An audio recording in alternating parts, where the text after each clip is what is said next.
el tema de esta enseñanza: el cielo toca la tierra. Hoy vamos a estar viendo un evento en el cual la gloria del Señor se manifiesta acá en la tierra. Y yo creo que nosotros, como hijos e hijas de Dios, añoramos la presencia de Dios. Yo no sé usted, cuando uno ya reconoce el trabajo que Dios está haciendo en la vida y se enamora de lo que el Señor ha hecho y descubre de que estábamos totalmente muertos y que ahora sí encontramos vida y empezamos a notar de dónde el Señor nos sacó, lo que añoramos siempre es estar cerca de Él, y nos convertimos en buscadores de la presencia de Dios. Nos convertimos en gente que necesita la manifestación de la presencia de Dios, porque, hermanos, se convierte en nuestro aire, se convierte en la razón de vivir. Y hay gente que disfruta un deporte y genial, hay gente que disfruta tocar un instrumento y es genial, hay gente que disfruta su trabajo y genial, pero lo que el hijo y la hija de Dios disfruta es estar con su papá, es estar con Él. Y yo creo que eso es parte de lo que más ha golpeado el tema de la pandemia, porque aunque estamos adorando en la casa, aunque estamos recibiendo palabras, yo he sido, hermanos, he tratado de ser intencional generando espacios para seguir enseñando. Nadie podrá decirte que no dejamos de enseñar, nadie podrá decirte que no dejamos de compartir palabras, pero perdemos la riqueza de la manifestación de la presencia de Dios como comunidad. Y yo creo que Dios disfruta eso. Lo veo desde la forma en la que diseña su pueblo, lo veo en la forma en la que Él se manifiesta en el tabernáculo, lo veo en la forma en la que lo adoraremos al final, en el tiempo del milenio y también en el tiempo de la eternidad, y la forma en la que la adoración del cielo está como al Señor le encanta, disfruta, se emociona cuando sus hijos y sus hijas se reúnen alrededor de su trono a adorarlo. Y claro que lo estamos haciendo en nuestros hogares, pero no es lo mismo cuando estamos hombro con hombro ahí juntos, ayudándonos, ministrándonos, imponiéndonos manos, orando unos por otros, caminando, quedándonos después de la celebración, en mi caso aconsejando, trabajando con matrimonios, trabajando con familias. Y aunque lo venimos haciendo en lo virtual, nos hace falta la cercanía. Y Carol y yo seguimos atendiendo casos de emergencia en persona, así que igual estamos de manera cercanos, pero no es lo mismo. Así que hoy la Biblia nos lleva, el mensaje del Señor nos lleva, porque vamos en orden, a un momento que se llama, que así le puse, cuando el cielo toca la tierra. Vaya conmigo a Marcos 9, versículo 1. También les dijo: de cierto les digo, que hay algunos de los que están aquí que no gustarán la muerte hasta que hayan visto el reino de Dios venido con poder. 6 días después, Jesús tomó a Pedro, a Jacobo y a Juan y los llevó aparte solos a un monte alto y se transfiguró delante de ellos. Y sus vestidos se volvieron resplandecientes, muy blancos como la nieve, tanto que ningún lavador en la tierra los puede hacer tan blancos. Y les apareció Elías con Moisés, que hablaban con Jesús. Estoy en Marcos capítulo 9, voy por el versículo 5. Entonces Pedro dijo a Jesús: Maestro, bueno es para nosotros que estemos aquí y hagamos 3 enramadas, una para ti, otra para Moisés y otra para Elías. Porque no sabía lo que hablaba, pues estaban espantados. Ese versículo siempre me ha encantado, el 6. Porque no sabía lo que estaba diciendo, porque estaba asustadísimo, asombradísimo. Verso 7. Entonces vino una nube que les hizo sombra, y desde la nube una voz que decía: Este es mi Hijo amado, a él oíd. Y luego, cuando miraron, no vieron más a nadie consigo, sino solo a Jesús. Y descendiendo ellos del monte, les mandó a que a nadie dijesen lo que habían visto, sino cuando el Hijo del Hombre hubiese resucitado de entre los muertos. Y guardaron la palabra entre sí, discutiendo qué sería aquello de resucitar de los muertos. Recuerden de que ya hemos visto que Jesús viene anunciando de manera clara. Es más, Marcos nos dice que lo enseñó claramente, pero esta idea no cala, no entra en la mente de los discípulos. Y ellos se preguntan: ¿qué será aquello de resucitar de los muertos? Verso 11. Y le preguntaron diciendo: ¿por qué dicen los escribas que es necesario que Elías venga primero? Respondiendo él les dijo: Elías a la verdad vendrá primero y restaurará todas las cosas. Y como está escrito, el Hijo del Hombre y como está escrito del Hijo del Hombre, que padezca mucho y sea tenido en nada. Pero os digo que Elías ya vino y le hicieron todo lo que quisieron, como está escrito de él. Vamos a ver cómo nos ayuda el tiempo esta noche. Quiero recordarle de que hoy compartimos la cena del Señor en las familias, así que por favor tenga los elementos cerquita. Después de la palabra vamos a compartir este tiempo de Santa Cena y nos va a quedar a pelo con el texto que el Espíritu Santo preparó para esta noche. Notarán que este capítulo arranca con profecía. Al final del capítulo pasado, Jesús fue clarísimo en que él iba a ser entregado, en que iba a ser dado a los ancianos, en que lo iban a traicionar, en que lo iban a crucificar y que después él sería levantado. Y recuerden que cuando estuvimos viendo el capítulo anterior, para Pedro esto fue impensable. O sea, para Pedro esto era algo inimaginable. O sea, Pedro se acerca a Dios y le da consejos a Dios y le dice cómo hacer las cosas de una mejor forma. Y recuerden que Jesús lo regaña de una manera durísima. Yo creo que uno de los regaños más duros que he visto en la Biblia, que es: apártate de mí, Satanás, apártate de mi adversario. Entonces vimos en ese capítulo que es un capítulo de los que usted tiene que tener claro si usted se considera una mujer o un hombre creyente y seguidor de Jesús, porque Jesús nos da unas palabras durísimas en el capítulo anterior. Jesús les dice: tomen su cruz y síganme. Después de haberles dicho a su equipo que él iba a Jerusalén a morir. La invitación que hace Jesús no es a vivir próspero y en salud y en victoria. Ojo con lo que estoy diciendo. Ya con esto me apagarían en muchos lugares. La invitación que hace Jesús no es a ver cómo yo consigo bendición y prosperidad. La invitación que hace Jesús es: vengan a morir. Vengan, tomen su cruz. El camino que marca Jesús es un camino de sacrificio. Es un camino de dificultades. ¿Que tendremos victoria? Claro que la tendremos. Que veremos la miel de la bendición del Señor a nuestro lado a través de las circunstancias difíciles. Claro, están aseguradas. De que pasaremos tiempos de aflicción, pero también tiempos espectaculares en la presencia de Dios. Eso lo puede tomar por cierto y puede construir toda su vida en esas promesas. Pero la invitación que hace Cristo no permita nunca que la difuminen.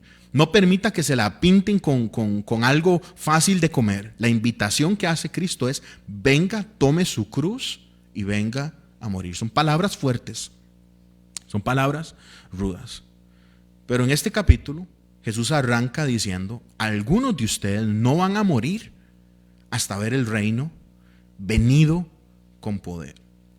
Y entonces esto ha generado, ese pequeño verso generó broncas desde el inicio, desde el siglo I, donde se corrían ideas y rumores y leyendas de que habían discípulos que no iban a morir, y unifican esto con aquella conversación que tiene Pedro con Jesús al final del Evangelio, donde Pedro le pregunta por Juan y Jesús le dice: si yo quiero, él nunca va a morir.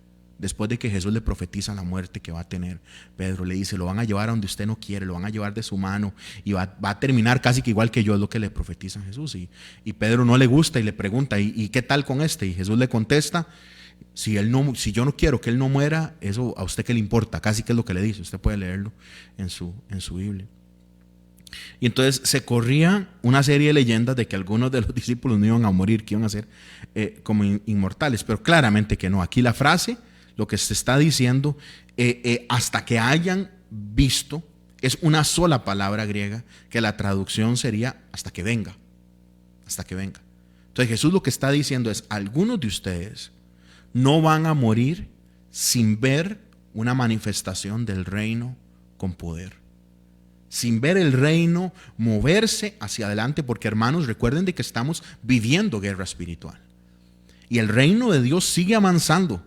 Pero el enemigo está haciendo su lucha para tratar de ganar autoridad. Y, hermanos, nosotros como hombres y mujeres que vivimos en el libro, que vivimos en la escritura, debemos estar conscientes y preparados, sabiendo de que el enemigo, conforme se acerque en los tiempos finales, va a tomar más territorio. Va a haber apostasía, aquellos que adoraban al Señor ya no lo van a adorar, pastores famosos que predicaban al Señor se van a echar de su fe, y todo eso está escrito. El amor de muchísimas iglesias, el amor de mucha gente entre las iglesias se va a ir acabando y el enemigo va a creer de que él va a ir ganando. Y es más, el enemigo va a preparar a su hombre del mal, como dice Pablo, a su hombre de maldad, que dice el profeta en el Antiguo Testamento. Porque el enemigo ha venido a través de todos los tiempos levantando diferentes anticristos, buscando diferentes. Para mí el primero es Nimrod, allá en Babilonia, tratando de levantar su propia ciudad y llegando al cielo. Pero el enemigo todas las veces, en algún momento él pensó que era Hitler.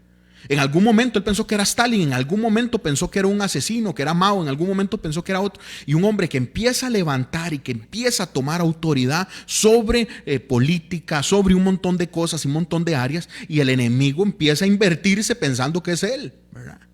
Pero llegará un momento donde el anticristo, han habido muchos en la historia, pero el que está escrito en Apocalipsis se levantará.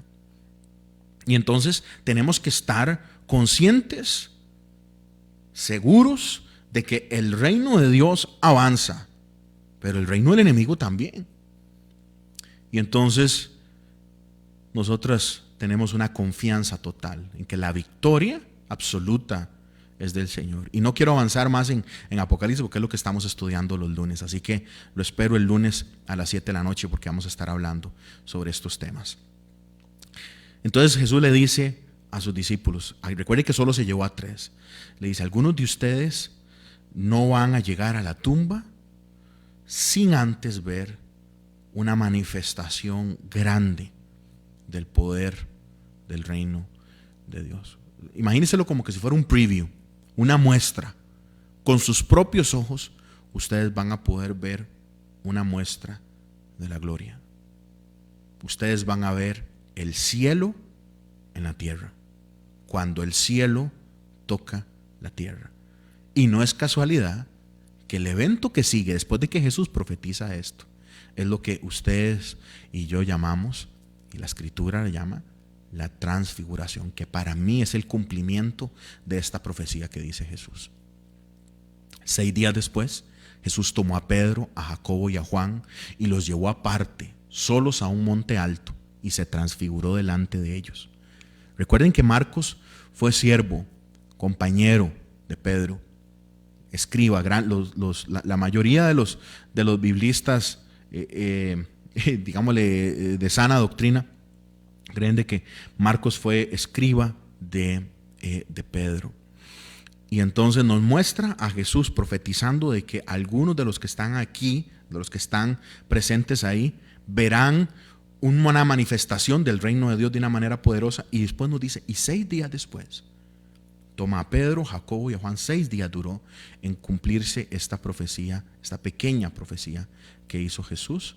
Y dice, y se transfiguró delante de ellos. Esta palabra transfiguración es una palabra que usted y yo nunca usamos en nuestro vocabulario.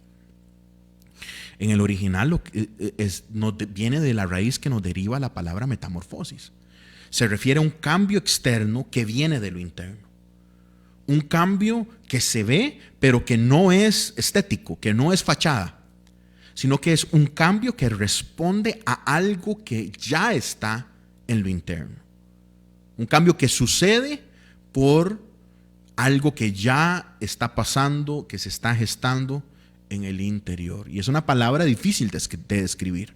Verso 3. Y sus vestidos se volvieron resplandecientes, muy blancos como la nieve, tanto que ningún lavador en la tierra los puede hacer tan blancos. Aquí lo que está diciendo Marcos es que resplandece, pero la palabra que está diciendo ahí se utiliza para el metal. Es como que si fuera un metal blanco tan pulido que brilla tanto que encandila, que brilla tanto que nubla, que no nos permite ver. Es un metal tan hermoso que refleja la luz. Esa es la forma en la que él lo describe. Es más, dice, es tan blanco que no puede haber un blanco así en el mundo. Nadie lo puede recrear. Es más blanco de lo que cualquiera se puede imaginar. Marcos no nos dice esto, pero Mateo sí nos lo dice en el recuento de Mateo, de que la cara de Jesús brillaba como el sol. Es un evento increíble lo que está experimentando estos 3 miembros del equipo de Jesús. Ellos están viendo la manifestación de la gloria de Dios. Y un día, amados hermanos, ustedes y yo podremos ver esto que Pedro, Jacobo y Juan vieron en una montaña en Palestina, en Israel, hace muchísimos años. La forma de él física fue velada en un momentito y se pudo ver la gloria de Jesús, a Jesús glorificado en esa montaña. Y cuando Él esté reinando sobre la tierra, en el reino milenial, así lo veremos para siempre, en toda su gloria. Si somos la generación que llega a ser raptada, lo veremos cuando estemos en su presencia. Si somos la generación, algunos que nuestro cuerpo dejará de funcionar y moriremos, lo veremos en su presencia. O si somos la generación que vamos a estar cerquita de Él en el momento en el cual empiecen a suceder estos eventos, y claramente venimos en la multitud que viene con Jesús para establecer su reino acá en la tierra. Así lo veremos para siempre, en toda su gloria. Pero esa no es la centralidad del evento. Vea lo que sucede en el versículo 4. Y les apareció Elías con Moisés, que hablaban con Jesús. Y entonces la gente pregunta, ¿cómo sabían que era Elías y Moisés? ¿Qué traían un rótulo? ¿Cómo se dieron cuenta que eran ellos? Bueno, fácil. Primero, posiblemente lo pudieron haber dicho. Y otra, que es la que yo prefiero pensar, es que cuando nosotros entendamos de que el reino de Dios no se mueve, no avanza según las limitaciones del reino humano, ¿verdad?, tendremos una mayor esperanza para estar con Él. Ellos simplemente supieron. Recuerden de que lo que Jesús dice es que verán una manifestación de poder del reino de Dios. Y yo estoy seguro que en el momento en el que ellos estaban ahí, supieron de manera inmediata. Cuando nosotros estemos en el reino de Dios y dejemos esta vida llena de errores y dificultades y llena de aflicción y de injusticia y también de pecado, en ese momento que estemos en la gloria vamos a saber. Es más, Pablo lo dice en 1 Corintios capítulo 3, usted simplemente va a saber. Y yo pienso que al estar en el cielo con el Señor simplemente lo vamos a conocer. El día lunes voy a estar hablando del cielo y sobre el infierno y diferentes otros temas importantes con respecto a el libro de Apocalipsis. Así que lo invito a que nos acompañe el lunes a las 7 de la noche. Así que no quiero profundizar más porque aquí este evento nos da muchos detalles.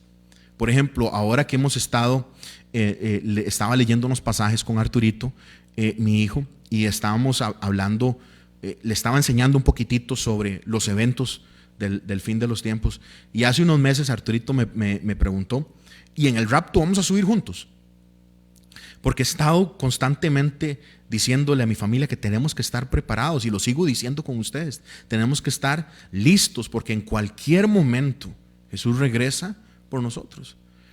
Y yo pienso que este momento que estamos leyendo es como un pequeño preview, como una visualización, como una probadita, un pequeño momento de cómo será estar en gloria, de cómo es ver a alguien glorificado.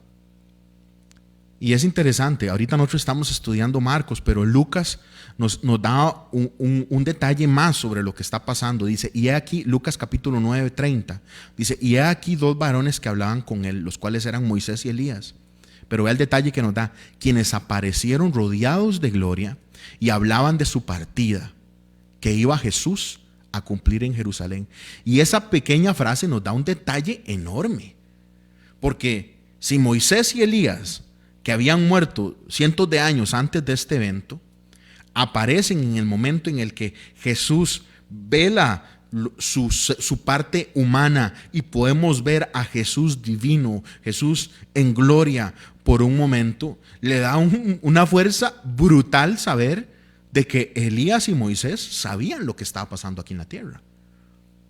Porque dice que estaban hablando de su partida y lo que Jesús iba a cumplir en Jerusalén. Entonces no solo están Elías y Moisés puestos de pie ahí como que si fueran unas estatuas, sino que están conversando con nuestro Redentor. Y Lucas nos dice que están conversando de lo que viene. conversando de lo que Jesús va a tener que vivir en Jerusalén. Yo no sé si le parece chiva eso, pero es espectacular. Ellos saben lo que va a pasar. Ellos saben lo que viene. Verso 5.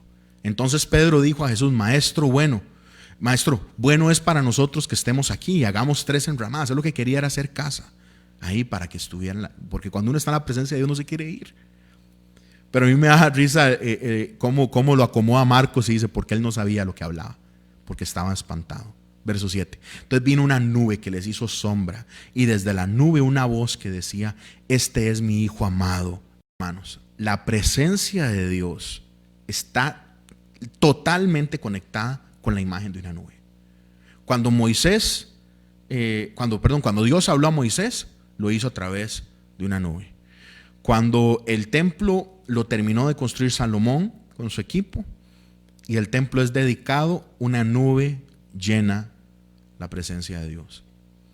En la segunda venida Jesús viene en las nubes.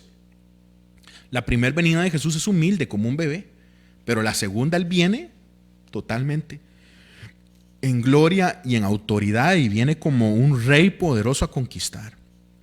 Para los judíos esto es enorme. Es enorme porque si nosotros tenemos que aprender a leer la Biblia como un todo, y es algo que es mi preocupación y mi ocupación como pastor, de guiar a la iglesia que entienda toda la revelación de la palabra, porque si no entendemos correctamente, solo tenemos un lado de Dios. Pero para los judíos esto era enorme, porque ustedes recordarán que en Ezequiel capítulo 8, la nube, el Shekinah, se va de la presencia de Dios. Y esto sucede previo a que Jerusalén sea conquistada por Babilonia. Pero la nube, un momento, usted se imagina estar ahí, ser uno de los sacerdotes, y un momento la nube de la presencia de Dios se fue. Y encontramos que en el tiempo de la tribulación en Apocalipsis, una nube cubre el templo que está en el cielo, y una voz desde el trono, frente al trono y el altar, grita: esto nadie puede entrar hasta que el juicio se haya cumplido. Estoy hablando de Apocalipsis 6 en adelante. Entonces, para un judío, ver la manifestación de la presencia de Dios a través de una nube era enorme. Nada más estoy pintándole lo que está sucediendo para estos 3 hombres, para Pedro, Jacobo y Juan. Verso 8. Y luego miraron y no vieron más a nadie, sino solo a Jesús. Y descendieron ellos del monte. Les mandó que nadie dijese lo que habían visto, sino hasta que el Hijo del Hombre hubiese resucitado. Y entonces ellos guardaron entre sí la palabra, discutiendo qué sería aquello de resucitar de los muertos. Y entonces, ¿por qué pasó esto? ¿Por qué pasó este evento de la transfiguración? Porque Jesús viene de decir que Él será rechazado. Jesús viene de decir que Él va a ser un Mesías que va a morir. Y hermanos, eso era lo menos que estaban esperando los judíos. Los judíos estaban esperando un Mesías que era conquistador, no un Mesías que era conquistado. Ellos estaban esperando un ungido, un elegido que llegara a salvarlos. No un elegido, no un ungido que llegara a morir. Y esto era confuso. Nosotros vamos a ver en Marcos, vamos a ver en Lucas, Mateo lo menciona una vez también, que los discípulos se pusieron tristes. Era difícil de procesar, era devastador el pensar en que el Mesías tenía que morir. Y no solo morir, sino de la forma tan horrible que iba a morir. Porque para un hebreo estar guindado de un madero era maldición. Y ahora ellos están en el monte, en esta montaña de la transfiguración. Y lo que Dios está haciendo es ministrando a estos 3 hombres que nos ministran a nosotros a través de lo que ellos vivieron, sobre lo que va a pasar. Póngase a pensar, mi hermano, mi hermana, ¿por qué Moisés y por qué Elías? Y podríamos especular, David fue el mejor rey de Israel, por lo menos el más famoso. Encontramos referencias en el texto donde Dios dice de que hubo reyes geniales como Josías y otros. Pero David sin duda alguna se lleva el primer lugar dentro de los reyes de Israel. Es prometido a él que de su semilla vendrá el Redentor. Abraham, el padre de los judíos, el iniciador de la raza, digamos, de Dios. Espectacular, el hombre de la fe, el hombre que confiaba. Jacob, el nieto de Abraham, la nación lleva su nombre. Se pega una pelea con el Señor y sale con secuelas que lo acompañan para siempre, pero el Señor le cambia el nombre a Israel, el que lucha con Dios y vence. El nombre más interesante. Daniel, podríamos decir, un profeta clave para entender los tiempos finales. Pero aparece Moisés, el dador de la ley. Representa sin duda alguna la instrucción que Dios le da al pueblo para poder llegar a Él, para poder adorarlo, para poder vivir en santidad, para poder vivir bien. Representa la ley. Y es súper importante, y esto lo hemos hablado cuando estudiamos Génesis, de que Moisés no lleva a Israel a la tierra prometida. A la tierra prometida se llama Josué, se llama Yeshua, el mismo nombre que tiene Jesús. Yo sé que esto le para el pelo a más de alguno, pero Jesús no se llamaba Jesús. Jesús se llamaba Josué. Y Elías, el mayor profeta que existió en Israel, representa todo el movimiento profético. Lo que usted y yo hoy llamamos el Antiguo Testamento, los hebreos le llamaban la ley y los profetas. Y Moisés, que representa la ley, pero que no pudo llevar al pueblo exactamente hacia tierra prometida, que se convierte en un tipo de la presencia, de estar en el lugar que se nos promete, en el lugar esperado, llega y otro hombre es el que lo lleva, Josué. Pero encontramos a Moisés y a Elías, la ley y los profetas, la revelación de lo que Dios ha dado a la humanidad personificada en cuerpo. La ley, la instrucción, que Jesús es claro que no viene a abolirla, que viene a cumplirla. Y además el movimiento profético, la forma en la que Dios guía y habla y se manifiesta a través de los siglos a su pueblo.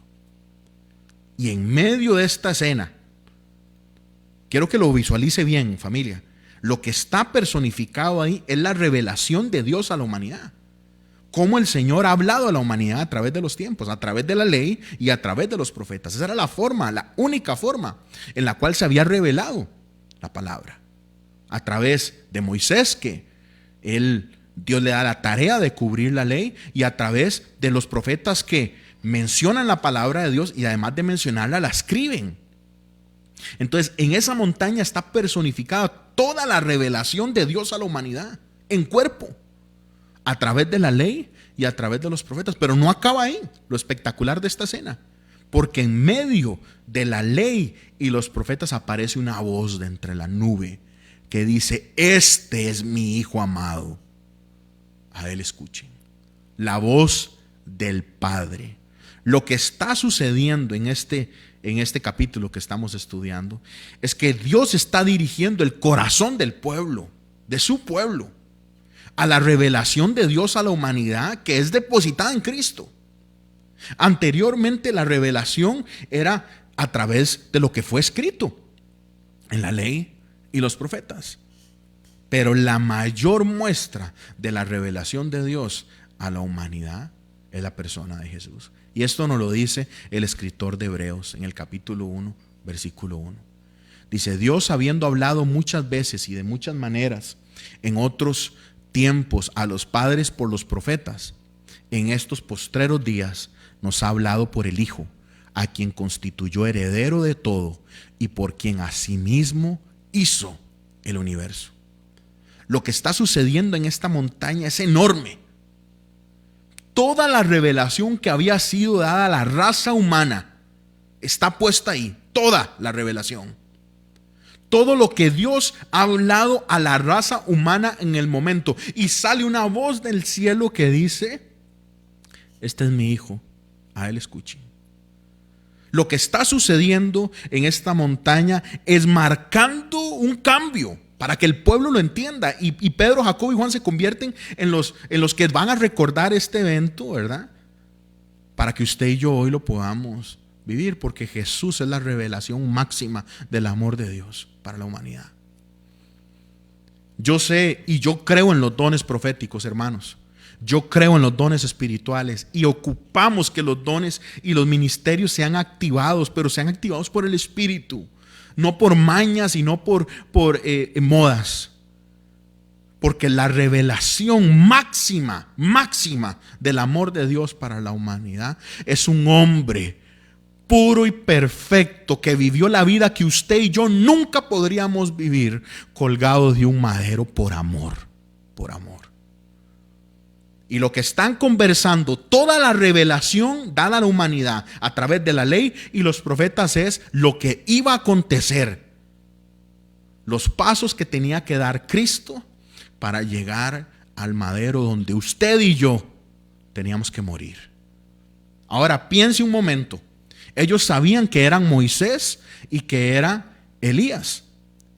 Y ahora frente a ellos, además de esta preciosa revelación que está dando el Padre a través de este velo que se corre en la humanidad de Jesús y la capacidad que pueden ver a través de una ventana a Cristo glorificado, su Redentor y mi Redentor, pero frente a ellos ven una prueba inquebrantable de que hay vida después de la muerte.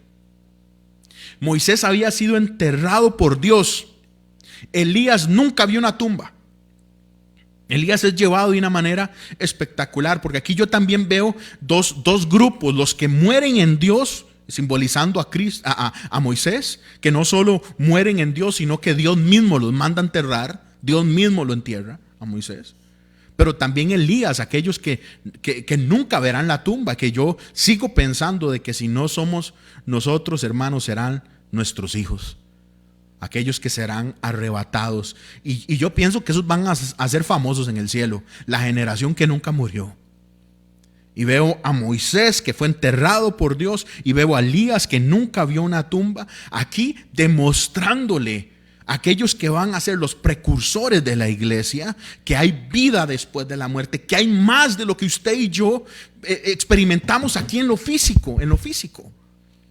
Y yo veo un mundo totalmente ocupado en lo temporal, preocupado por lo que dura en su mayor esplendor 100 años, preocupado por lo que dura una vida, 75, 80 años, no sé cuánto andaremos. Sé que el rango de vida de Costa Rica, el nivel de vida en Costa Rica es buenísimo. Sé que es mayor el de las mujeres, obviamente, porque los hombres somos muy tontos y tienen menos seguridad, pero no sé cuánto será la expectativa de vida, 85, 90 años.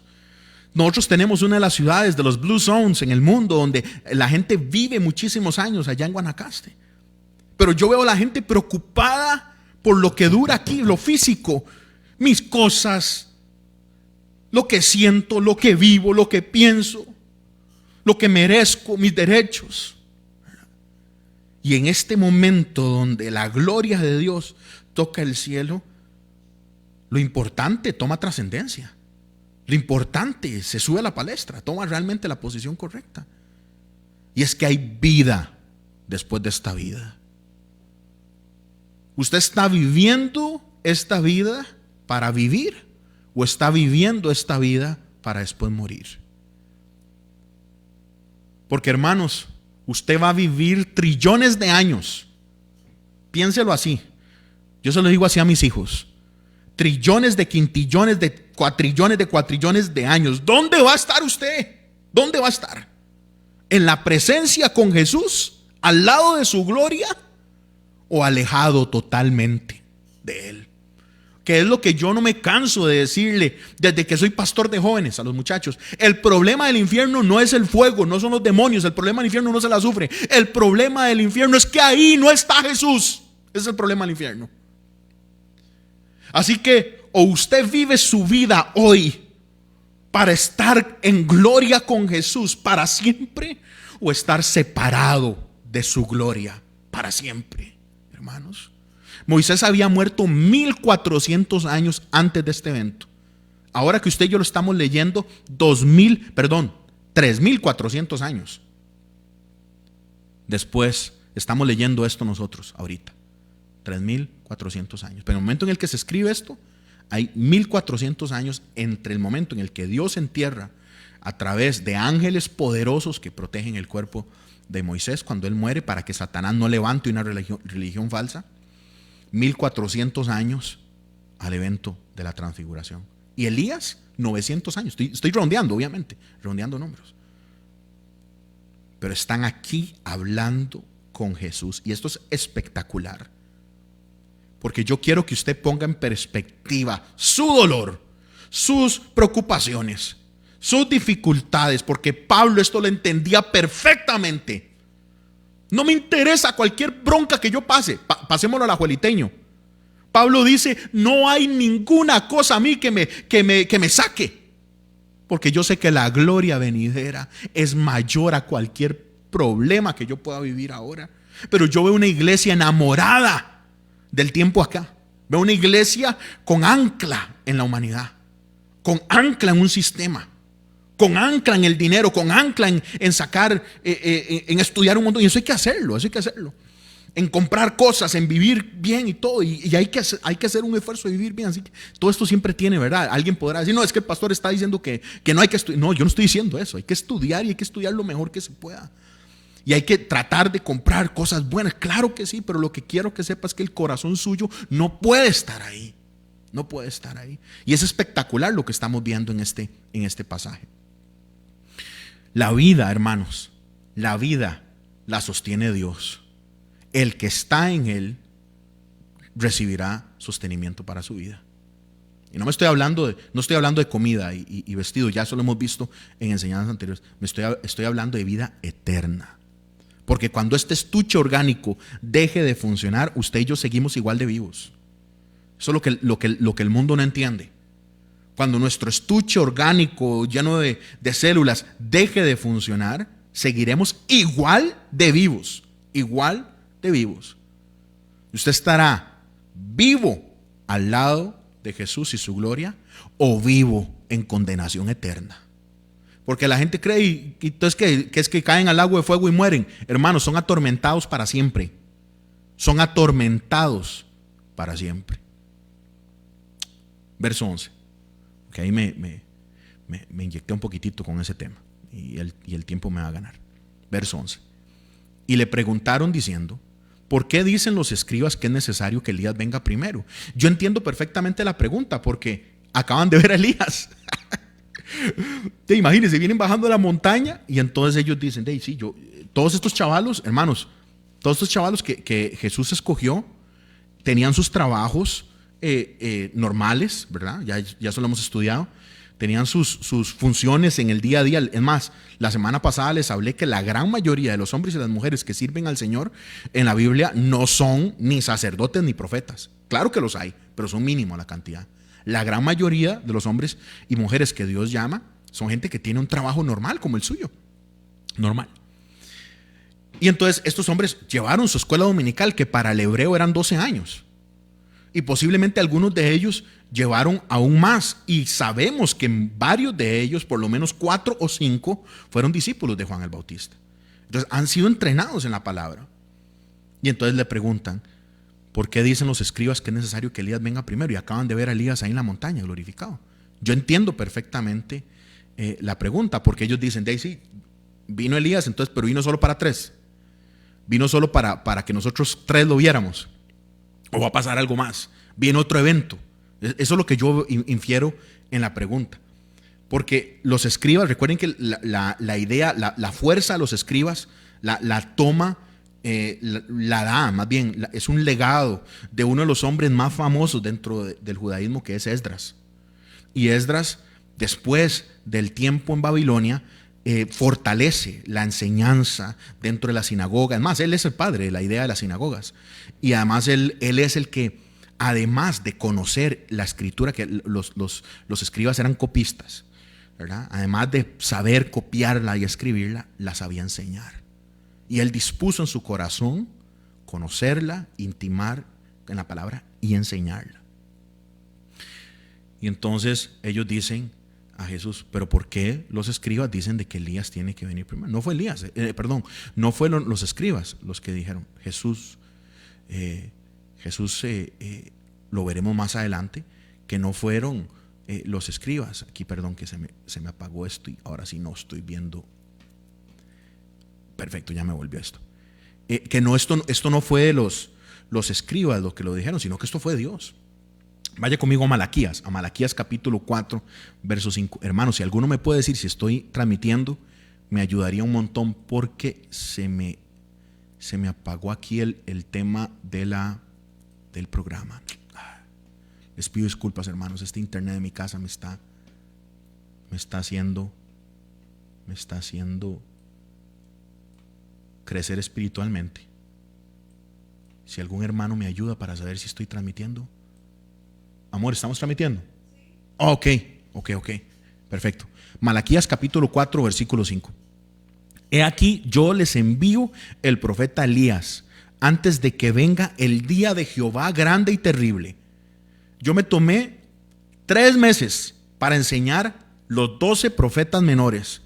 Y estuvimos viendo el caso de Joel, estuvimos viendo los diferentes profetas que hablan sobre este día que viene, el día de Jehová grande y terrible, que sabemos que no es un día, es una temporada completa, es una forma, esto es un concepto, el día de Jehová grande y terrible. Él hará volver el corazón de los padres hacia los hijos y el corazón de los hijos hacia los padres, no sea que yo venga y hiera la tierra con maldición. Los judíos tenían esta profecía en alto porque es la última profecía que tenían. Malaquías es el profeta previo a 400 años donde no hay récord de manifestación de la palabra de Dios. Vea lo que dice Jesús en el 12. Respondiendo él les dijo, Elías a la verdad vendrá primero y restaurará todas las cosas. Y como está escrito el Hijo del Hombre, que padezca mucho y sea tenido en nada. Recuerden de que yo estoy leyendo la Reina Valera, que tiene signos de interrogación. Recuerden que el texto original no trae signos no trae ningún signo de puntuación. Verso 13. Pero os digo que Elías ya vino y le hicieron todo lo que quisieron, como está escrito de él. Entonces Jesús aclara varias cosas. Jesús primero dice, bueno, Elías, claro, tiene que venir. Elías va a ser como un restaurador. La segunda cosa que dice Jesús es que esta restauración no niega el hecho que el Hijo del Hombre tiene que morir, ¿verdad? Y lo tercero que dice es que Elías ya vino. Elías ya vino. Es más, Mateo profundiza esto. En Mateo 17, capítulo 13 dice, entonces los discípulos comprendieron que les había hablado de Juan el Bautista.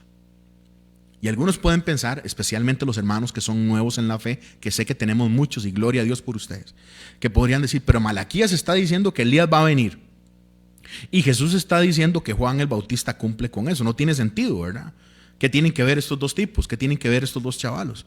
Bueno, existe una conexión, hermanos, y una conexión preciosa, especialmente con el detalle del nacimiento de Juan, cuando el ángel le habla a Zacarías en aquel momento precioso en las faldas del templo, cerquita del lugar santísimo. No estaban en el lugar santísimo, estaban afuerita del templo del Señor. Ese día a Zacarías le tocaba ministrar y se aparece un ángel y le dice esto en Lucas capítulo 1, 17.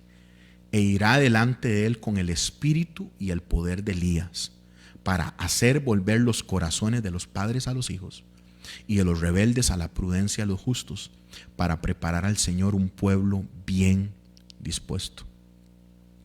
Ojo con esto. El ángel no dice de que Juan es Elías. La Biblia no sustenta para nada la reencarnación. Yo les he contado que cuando yo empecé en la universidad y tuve un profesor en generales que se dio cuenta que yo era cristiano por un grupillo en el que estábamos testificando, un profesor de Haití, Drew, el profesor, se burlaba de mí. Constantemente, para generar algún tipo de debate, se burlaba de mí en el ¿cómo se llamaba eso? No sé si era seminario donde había que llevar 4 profes, habían 4 juntos. Y entonces, una de cuando me pusieron en el debatito que armaron, ¿verdad? Que obviamente era para tratar de burlarse, él sacó este pasaje y sacó otro diciendo de que por qué nosotros no éramos budistas y por qué no entendíamos que realmente la Biblia sustentaba la reencarnación. No, hombre, jamás. Aquí no está diciendo de que Juan el Bautista es Elías, está diciendo que va a ministrar en el poder y en el espíritu de Elías. Es más, en un momento se le van a acercar los fariseos a Juan y le van a decir: ¿eres el Mesías? No, no lo soy. ¿Eres Elías? Y él dice: no, no soy Elías. Entonces, Juan el Bautista no era Elías, pero venía ministrando en el poder, una palabra que se convierte problemática por la forma en la que podamos traducirla, en la unción, en el espíritu de Elías. Sí, no era Elías, pero sí venía en el poder y la unción de Elías. ¿Por qué estoy haciendo esta acotación hoy? Porque me gusta enseñar la Biblia conectándolo con todo lo demás. Y lo que estamos estudiando en Apocalipsis es importante. Recuerden de que a Dios le encanta usar la declaración profética como un eco. Hay profecía que cuando las dice Abdías, cuando la dice especialmente Joel, cuando se habla de langostas, cuando se habla de diferentes pestes, se estaban viviendo en ese momento. Pero esa acción profética iba a tener eco en diferentes momentos de la historia. Dios nunca desperdicia una de sus palabras y tiene repercusiones en momentos diferentes. Y entonces mucho del texto que acabamos de leer se ha cumplido, se cumplió con la manifestación de Juan abriéndole camino al maestro, pero mucho tampoco se cumplió. Hay parte de este pasaje que no se ha cumplido. Por favor, abra su Biblia en Malaquías 4:5. Dice: y he aquí, yo envío el profeta Elías. Y estúdielo en el original. Dice: yo envío a Elías. No es que viene en el espíritu, envío a Elías. Antes de que venga el día de Jehová grande y temible. Yo les he dicho, hermanos, y a la iglesia que Dios nos ha dado el honor a Carol y a mí de pastorear, de que yo decidí hace muchos años pagar un precio, que es el siguiente: yo voy a predicar la Biblia tal cual es. Y yo prefiero, en el momento en el que me encuentre con Jesús, decirle: prediqué la escritura, la forma en la que me llegó, la forma en la que fue revelada, fui diligente para estudiarla, pero enseñé la palabra completa en lugar de agarrar la Gillette, como en el seminario que yo estudié. Y usted agarra la Gillette y corta los libros que a usted no le gusta y arranca las páginas que a usted no le gusta. Esta profecía nos está diciendo que Elías viene, y que viene previo a que venga el día de Jehová grande y terrible. Vendrá un momento en el que Elías vendrá. Y esta profecía estamos esperando el cumplimiento completo. ¿Cuándo viene? Antes de que venga el día de Jehová grande y terrible, que empieza en Apocalipsis capítulo 6 hasta el 19. Todo lo que usted y yo conocemos como la tribulación es el día grande y terrible. Hermanos, esta palabra, lo venía hablando con mi esposa un día estos en el carro, porque a nosotros nos encanta hablar de que Dios es amor, de que Dios es gracia, de que el Señor es poder, de que Él es mi estandarte, de que Él es... Y sigo haciendo por favor, únase a la dosis diaria de Dios que envío todos los días, porque estoy enviando constantemente los diferentes nombres del Señor. Nos encanta escuchar todos esos nombres de victoria, hermanos, pero el nombre de Yahweh es terrible, es terrible. Porque cosa horrible es caer en manos de un Dios vivo. La primer venida de Jesús no fue terrible. Es más, la primer venida de Jesús fue buena noticia. Es más, la primer venida de Jesús viene como un bebito, viene débil, humilde, pobre, carpintero, sencillo, un muchacho que empieza a predicar y lo matan, lo destruye. El mundo no lo pudo superar, lo destruye. Entonces, la primer venida de Jesús es humilde, es una buena noticia, es evangelio. Pero hermanos y hermanas, la segunda venida va a ser horrible y terrible. Y es por eso que nuestra iglesia cree, y nosotros, yo como pastor que lidero la línea teológica de la iglesia, entendemos que nosotros seremos evacuados previo a este día horrible y terrible. Porque si yo soy malo, protejo a mi familia, ¿usted cree que Dios no va a proteger a los suyos? Y el trabajo en la tribulación es para zarandear al pueblo que le rechazó y poder salvar al verdadero Israel. Y eso es lo que vamos a estar estudiando los lunes.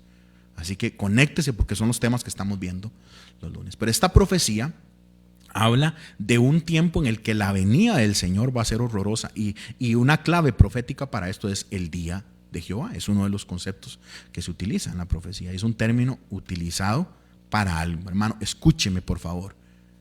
Vamos a ver, tengo 70 familias conectadas ahorita. Escúchenme, hermanos. Este es un término que es para el derramamiento de la ira de Dios sobre la humanidad. Nadie quiere predicar eso. Todo el mundo quiere predicar amor. Ese es el tiempo del derramamiento de la ira de Dios sobre el mundo, sobre la humanidad. Y si nosotros como iglesia seguimos predicando peace and love, paz y amor, no completamos la revelación que nos ha sido entregada para enseñar a los demás. Si seguimos predicando un evangelio conformista, sencillo, fácil, accesible y barato, no estamos completando la historia, lo que Dios nos pidió. Hermanos, mi esposa y yo y algunos de ustedes que están conmigo, vivimos un tiempo donde se nos predicó que el servicio a la comunidad era lo importante. Y ojo que no estoy hablando a la iglesia previa a la que yo pertenecía, le estoy hablando de donde nací. Yo vengo de ustedes saben, o tal vez hay gente nueva, que yo soy hijo de pastor. Y tengo la bendición de haber sido hijo pastor, pero también conocer la iglesia desde adentro. Por eso no queríamos ser pastores, Carol y yo. Menos yo. Por eso no luchamos contra este llamado y pedimos que fuera otro. Y fue un desastre, porque nosotros sabíamos a lo que nos estábamos metiendo, especialmente yo. Yo realmente luché con el Señor para no aceptar esto, pero yo no sé si mi hermano Yamil y mi hermana Naima me están escuchando, o mi madre, pero nosotros venimos de una estructura, de una idea donde el evangelio se vive. Y una cosa, no como hoy, donde hay plata de gobierno y donde esto es la moda y la gente sube las fotos y qué bonito los videos y salimos en noticias. No, yo no estoy hablando de eso. El tiempo donde había que publicar con seudónimos sus ideas, donde había que hacer estudios bíblicos con seudónimos, porque si no usted podía aparecer en una lista de la CIA, o usted podía aparecer en una lista del FBI. ¿De qué me refiero? De comunistas. Porque un pastor estaba levantando una tortillería en un precario, o porque un pastor estaba haciendo un proyecto para vender leche, o porque se organizaron algunos agricultores de frijoles y entonces vendían de una manera en tiempo después de Carazo, y donde se vendía comida justa, a precio justo, donde el amor a Dios tenía que ser sensado y vivido en la comunidad. Eso lo vivimos.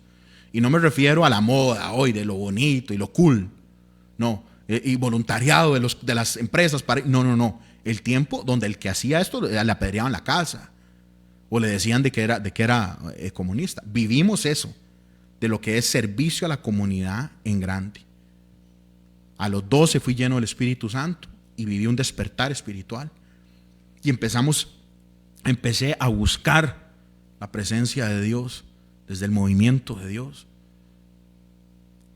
Viví los tiempos jóvenes. Mi esposa viene de una iglesia de mucho movimiento espiritual. No sé si mi suegra me está escuchando, pero vienen de una iglesia donde los dones se manifestaban, donde Dios se movía de una manera linda también. Y entonces vimos todo el mover espiritual, esta moda que hoy es moda, ¿verdad? Del asunto de la asistencia comunitaria. Luego un evangelio que depende de lo que hacemos, porque ya logramos entender de que no es solo hacer actividades y hacer obra social, sino que lo que hay que hacer es predicar el evangelio de manera completa, ¿verdad? Esta semana vi un video de un pastor de aquí, de Costa Rica, diciéndole a las iglesias que las iglesias que no tienen obra social no son iglesias. ¿Qué nivel de arrogancia? O sea, está votando inmediatamente lo que está diciendo. Pero, o sea, vivimos lo que es predicar amor nada más.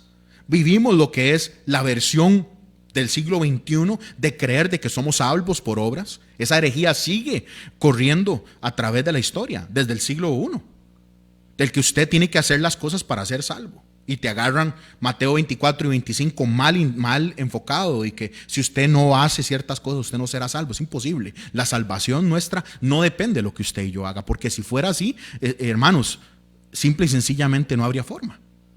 Depende de lo que Cristo hizo. Entonces, corren en la beta de la iglesia estos dos extremos. Del amor, la experiencia espiritual, ¿verdad? La coinonía en la familia. Luego el otro de que es solo cultos, ¿verdad? De que es solo movimiento espiritual. Luego otro que es solo obras, ¿verdad? Luego otro que es predicación. Porque al final de cuentas las iglesias terminan pareciéndose a los pastores. Las iglesias se parecen a los pastores. Y la gente en el liderazgo empieza a hablar como los pastores. Empiezan a hablar como uno y empezamos a predicar lo que enseñamos porque lo vivimos juntos, ¿verdad? Pero aquí lo que Jesús está diciendo, lo que la Biblia nos está diciendo, es que debemos enseñar el mensaje completo. Y es que viene el día de Jehová. Habla de futuro. No habla de cosas que han pasado. Este día no sucedió. Esta temporada no ha pasado. Hay gente que interpreta el Apocalipsis como que si fueran los primeros 70 años, que todo se vivió hasta el año 70 con la destrucción del templo. Es imposible forzar el texto a eso. Este día terrible que nos habla la palabra no ha sucedido. No ha sucedido. Que solo lo vivimos y lo logramos sobrevivir, más bien sería la palabra, si estamos en Jesús. Así que estamos a la espera de un regreso de Elías que marca un tiempo en la tribulación, y que la tribulación cierra con el regreso triunfal de Jesús con autoridad para hacer guerra. Y hermanos, y es que mucha gente se pone incómoda cuando la Biblia habla de ira. La gente no le gusta que los pastores prediquemos pasajes de condenación. Eso no llena las sillas ni las bancas. Los cristianos o toman dos ideas, una o se desconectan, o otro les da miedo. Les da miedo porque no tienen seguridad en su salvación, porque no tienen confianza en lo que Dios ya hizo por nosotros. Porque Romanos 8:1 nos dice: ahora ya no hay condenación para los que están en Cristo Jesús. Y eso es precioso, y eso es lo que la gente pega en Facebook. Ahora pues ninguna condenación hay para los que están en Cristo Jesús. Pero no copiamos en Facebook la segunda parte: los que andan conforme, los que no andan, conforme a la carne, sino conforme al Espíritu. No hay condenación para los que están en Cristo, pero los que no andan conforme a la carne, sino conforme al Espíritu. La traducción lenguaje actual, que como les he dicho, era una traducción especialmente para niños, dice algo así, lo estoy parafraseando, dice como si el Espíritu Santo no los controla y no les da vida, ustedes no son libres del pecado y la muerte, y por lo tanto no están en Jesús. Romanos 8:1 y 2. Como esa Biblia lo parafrasea de una forma muy entendible, el que no está unido al Espíritu Santo no deja que el Espíritu Santo le controle su vida, y entonces por lo tanto no es libre del pecado. Si el Espíritu Santo no es Señor de su vida, usted no es libre del pecado. Y entonces, cuando hablamos de estos temas, la gente se pone incómoda, porque a la gente no le gusta escuchar de que la Biblia habla de ira. Pero aquí es donde entra lo precioso de este pasaje. Y por favor, mi hermano, mi hermana, escúcheme, ya voy cerrando. Nosotros no somos llamados para recibir ira de Dios. Nosotros somos llamados para recibir salvación. Por eso después del rapto viviremos un tiempo donde estaremos sentados, puestos de pie en el momento en el que Jesús está sentado dictando justicia para los suyos, que más que todo es bendición y herencia. Nosotros no somos llamados a ira. La gente dice: ¿cómo Dios hizo un infierno? ¿Qué clase de amor? No, es que Dios no hizo el infierno para la humanidad. Dios creó el lago de fuego para el diablo y sus demonios. Para eso fue creado. Y de paso le adelanto, ahorita no hay nadie en el infierno. El infierno está sin estrenar. El lago de fuego no hay nadie. El primero, el que se tira ahí, es el falso profeta y el anticristo, la bestia. Que Apocalipsis nos habla de dos bestias, una que viene del mar y una de la tierra. Esos son los que estrenan el infierno. Y el tercero que cae ahí es Satanás. Y después todos aquellos que no fueron hallados en el libro de la vida. Eso es lo que vamos a estar hablando el lunes. Nosotros no somos llamados a ira si estamos en Cristo. Somos llamados a salvación. Porque, hermanos, Cristo se llevó la ira de Dios. Los que leen la Biblia en la Reina Valera notarán de que hay una palabra grandecilla que no usamos mucho, que es la palabra propiciación. Y es una palabra que no está en nuestro vocabulario, que lo que significa literalmente es aplacar la ira de Dios. Es como decirlo así, es pagar la justicia que era necesaria. Es satisfacer correctamente a Dios. Digámoslo así, es como apaciguar la ira de alguien que está ofendido y a través de esa acción encontrar reconciliación. Cristo, mi amigo, mi amiga, se llevó la ira de Dios, no ¿cómo lo digo? No la trasladó de un lado a otro, sino que la llevó en sus hombros. No hay ira para nosotros, no hay juicio para nosotros, porque Jesús la tomó. Y hoy que vamos a compartir la cena, esta noche, la cena del Señor, recordamos lo que Él declara en la cruz. Que Él grita en la cruz, hecho está. Él lo que está diciendo es, está hecho completo, se pagó en completo. Y ahora, si creemos y lo recibimos a Él como Salvador, después de un trabajo que hace el Espíritu Santo en nosotros, donde nos regenera y nuestros pulmones espirituales toman vida porque estábamos muertos. Es una transacción preciosa que Dios hace por nosotros. Pero yo no sé si usted vive en esta promesa, porque vea lo que dice Juan capítulo 3, 17. Porque no envió Dios a su Hijo al mundo para condenar al mundo, sino para que el mundo sea salvo por Él. El que en Él cree no es condenado. Vea, mi hermano, mi hermana, escuche esto. Yo sé que estos no son mensajes flashy, estos son los mensajes chuzos. Esta no es como los textos que uno agarraría normalmente para predicar un sábado, ¿no? Pero por eso yo predico la Biblia así, en orden, para agarrar estos pasajes. Porque esto no es un pasaje así como que, especialmente estos versículos, ¿verdad? Pero vea lo que dice Juan capítulo 3, porque no envió Dios a su Hijo al mundo para condenar al mundo, sino para que el mundo sea salvo por Él. Esta palabra es para usted. El que en Él cree no es condenado. ¿Cómo nos salva Jesús? Jesús nos salva llevándose la ira de Dios en Él. La consume, Él se la toma por completo por nosotros. ¿Confía usted en lo que Jesús hizo en la cruz? Si Cristo murió por usted en la cruz de los Calvarios, en la cruz del Calvario, usted es salvo. Si Cristo murió en el lugar de la calavera por usted, usted es salva. ¿Está usted en Cristo?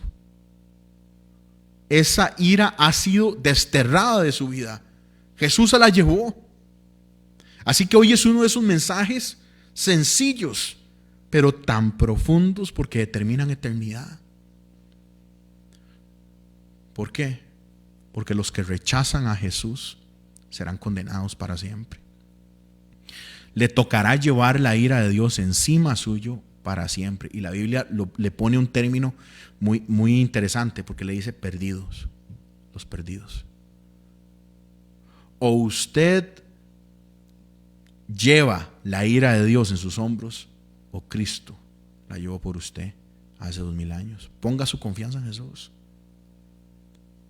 Usted tiene que entender de que la cruz no es un evento. Yo espero que espiritualmente usted entienda lo que estoy enseñando hoy. Yo no sé cómo explicarlo, porque la gente entiende lo que sucedió en la cruz. O sea, sabe de que Jesús murió ahí por los pecados de todo el mundo, pero hay un poder especial cuando el hombre pecador o la mujer pecadora entiende que lo que Jesús hizo en esa cruz fue para él. Fue para él. Hay una dimensión especial cuando me doy cuenta que lo que Jesús hizo en la cruz fue para mí. Y me hace humilde. Y me hace reconocer que todos los días necesito caer a sus pies dándole gracias por su gracia. Y que todas las mañanas tengo que caer a sus pies. Tengo que caer a sus pies para implorar por su fuerza, para implorar por su cercanía. Entonces Jesús llega y aplaca la ira de Dios llevándola. Y es más, Jesús llega en la cruz del Calvario y en un momento en la oscuridad de esa tarde, algunos especulan que pudo haber sido un eclipse. Los astrólogos, los astrónomos visualizan, porque usted puede ver la cantidad de eclipses que van a haber en el futuro, pero también puede ver las que hubo en el pasado, y dicen de que no calza un eclipse ahí. Eso para mí es indiferente, porque Dios lo pudo haber hecho de la forma en la que Él quiso, pero la Escritura nos dice de que hubo oscuridad en esa tarde, y en ese momento oscuro acá en la tierra, por primera vez en toda la historia y para siempre, o sea, por primera vez en toda la eternidad, el Padre no pudo ver al Hijo. Por primera vez en todo el tiempo que ha existido y en todo el tiempo que existirá desde el momento en el que el Dios Padre Todopoderoso decidió crear el tiempo. Por primera vez en toda la historia hubo una separación entre el Padre y el Hijo. Y Jesús gritó ahí, Elí, lama sabactani, Dios mío, mi Dios, ¿por qué me has desamparado? Gente, hermanos, Dios lo desamparó para que usted nunca pierda amparo. Jesús entrega su vida. Jesús nadie lo mata. Jesús entrega su vida para que usted y yo la vivamos en abundancia. Jesús entrega lo que es, todo lo que es, para que usted y yo encontremos vida.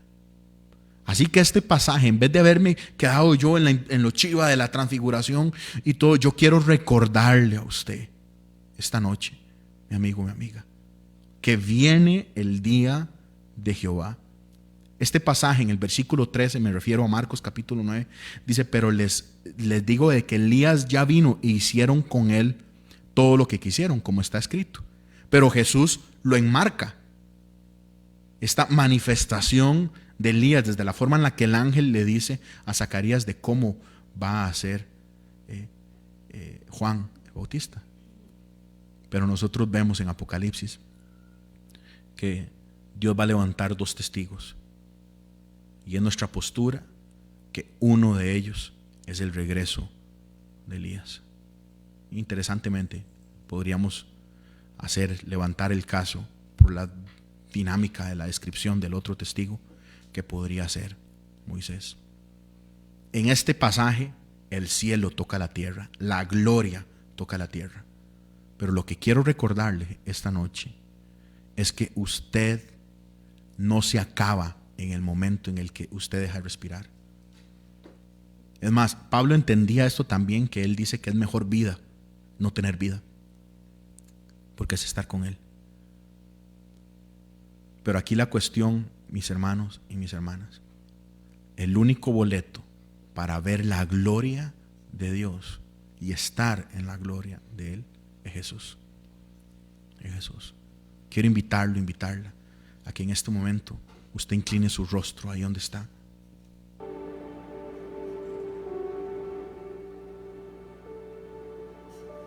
Quiero ministrar un momentito en este momento, en este espacio, un tiempito de confesión de pecados. Usted sabe exactamente quién es. Y recuerde que la confesión de pecado no es decirle a Dios algo que Él no sabía. La confesión de pecado es ponerse de acuerdo con Dios. Sí, soy un mentiroso. Sí, soy un colérico. Sí. Y usted conoce perfectamente su debilidad. Pero hermanos, hoy quiero hablar específicamente al que está jugando con pecado. El que intencionalmente está creando procesos que le están llevando a pasos que lo van a alejar totalmente del Señor. Y mi intención no es acusar a nadie, porque ¿quién soy yo? Yo soy un pecador igual que usted. Mi intención hoy como pastor es recordarle que viene el día grande y terrible de Yahweh. El día grande y terrible de Elohim, o el día grande y terrible de nuestro Señor. Viene. Y mi hermano, mi hermana, viene pronto. Viene pronto. Así que hoy quiero invitarla a que usted enfoque su vida a que usted ponga su vida en el lugar correcto. Que usted ponga sus prioridades en orden ahorita. Y entregue todo lo que es a Jesús. Yo quiero invitarlo que cierre sus ojos ahí en su casa y se tome unos minutitos para confesar sus pecados. La confesión es un paso importantísimo, pero no es el único. Cuando nosotros confesamos, llegamos con un corazón arrepentido, que es no solo es cambio de dirección, como les he enseñado, no solo es que yo iba para allá y ahora agarro para el otro lado, no, es cambio de mente. Es cambio de mente, y por eso ocupamos el poder del Espíritu para poder arrepentirnos de verdad. Pero el segundo paso es alejarse. Es lo que Jesús le dijo a la mujer: ¿quién te condena? Vete, pero no peques más. Hermanos, esto no es jugando. Vemos una fotito en este pasaje de cómo la gloria toca la tierra, de cómo el cielo toca la tierra, pero viene un día donde Jesús viene con autoridad y poder. Usted sabe que, hermanos, se van a unir ejércitos increíbles, posiblemente de todo el mundo. Y hermano, no se va a soltar ni un tiro, no va a haber ni un solo tiro. Jesús con solo su palabra va a destruir a todos. A todos. Jesús es autoridad ilimitada y poder ilimitado. O usted está con Él para siempre en gloria, o sin Él. Él ya hizo su parte y el Espíritu Santo está haciendo la otra en usted. Ese es uno de los misterios más grandes de nuestra fe. Y usted puede oír a teólogos debatir por esto, y yo soy fiebre de leer esto y leer el tema de la salvación, porque el Señor decidió dejar una partecita ahí para sus hijos y sus hijas. No llegamos a Él solos.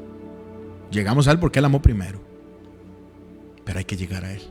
Y ese es uno de los misterios preciosos de la fe. Alguien podría decir: ¿y cómo creo? Hermano, usted ni siquiera es capaz de sostener su fe, ni yo tampoco. Por eso la Escritura nos dice que Él es el autor y el consumador de la fe. Pero la pregunta hoy es: cuando Jesús fue al madero, murió por usted. Deje de decir si Él redimió al mundo. No, yo no estoy preguntando eso hoy. La acción de mi Salvador, de mi Redentor en la cruz, ¿le alcanza a usted? Cuando Él gritó: hecho está, ¿lo incluye a usted? Y yo soy partidario de lo que dijo Spurgeon hace muchas décadas: si yo pudiera encontrar los elegidos y estuvieran marcados, les predico solo a ellos, pero mientras tanto invertiré mi vida predicándole a todo cuanto respira. Así que, mi hermano, hoy es tiempo de acercarse al Señor. Hoy es tiempo de acercarse a Él para estar el día que el cielo toque la tierra, junto a Él para siempre. Señor, hoy intercedo por tus hijos y tus hijas, Señor. Entregamos nuestros pecados. Tómese un minuto ahí para confesar su pecado.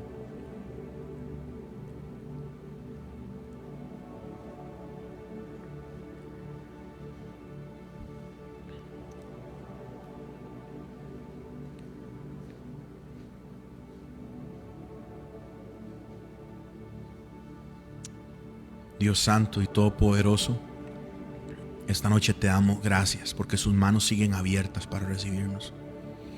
Hoy te damos gracias porque no hay pecado más sucio que la cruz, Señor. No hay pecado más grande que la cruz, Señor. No hay ningún hueco, Señor, o lodo cenagoso, como dice el salmista, Señor, de donde usted no metería la mano, Señor, para sacarnos. Hoy oro, Señor, para que usted purifique a tus hijos y tus hijas. Hoy oro para que nos limpies, para que toda mancha de pecado, Señor, sea deshecha, Señor, por el poder del Calvario. Hoy entregamos nuestros errores y te pedimos que reines en nosotros, Señor, y que nos ayudes, Señor, a vivir conforme a tu propósito, Señor. En este pasaje que estudiamos hoy, Señor, Pedro, Jacobo y Juan pudieron verte en gloria un momentito, Señor. Pero nosotros estamos seguros de que ya sea a través de la muerte, ya sea a través del arrebatamiento, Señor, te veremos. Te veremos. Estaremos, Señor, juntos, Señor. Y oramos, Señor, para que cada uno de nuestros ojos, Señor, puedan ver su rostro.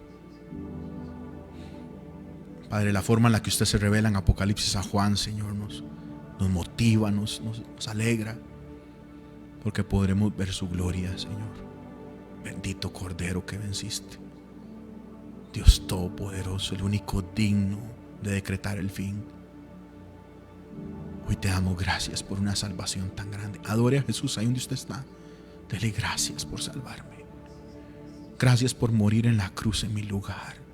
Gracias por redimirme para algo que no merezco, Señor. Gracias por salvarnos para algo que ni siquiera podemos dimensionar. Gracias, Señor, por darnos una salvación que al fin de cuentas no podemos ni entender ni mucho menos sostener. Y te damos gracias, Señor, porque usted es, Señor, quien nos tiene en su mano, Señor, y de ahí nada ni nadie nos podrá sacar. Hoy te damos gracias porque estamos seguros en su salvación. Ayúdanos a vivir como hombres y mujeres salvas, no como hombres y mujeres que aunque han alcanzado redención viven atados, amarrados, cautivos, y se perderán de un montón de cosas, Señor. Y es posible que por eso, Señor, cuando estemos frente a su silla, Señor, usted dará coronas a unos y a otros no. Así que hoy te alabo y te bendigo, Señor, sabiendo de que usted tiene cuidado de nosotros, sabiendo de que usted nos redimió. Pero hoy oro para que mis hermanos y hermanas tomen perspectiva y conciencia de lo que es verdaderamente importante, lo que es eterno, Señor. Mi hermano, levante sus manos ahí, en su casa, en su cuarto, y diga conmigo: Señor, entrego lo que soy.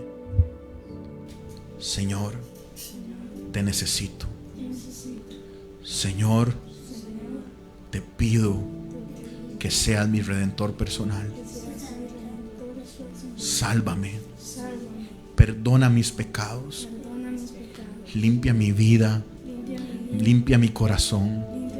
Limpia mi mente. Esta noche entrego todo lo que soy.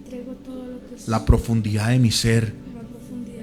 Aquellas áreas que quiero que nadie vea, que me da vergüenza, que me lastima. Reina ahí. Escribe mi nombre en el libro de la vida, porque quiero vivir a tu lado. Ten compasión de mí y sálvame. Gracias, Jesús, porque su cuerpo en el madero fue por mí.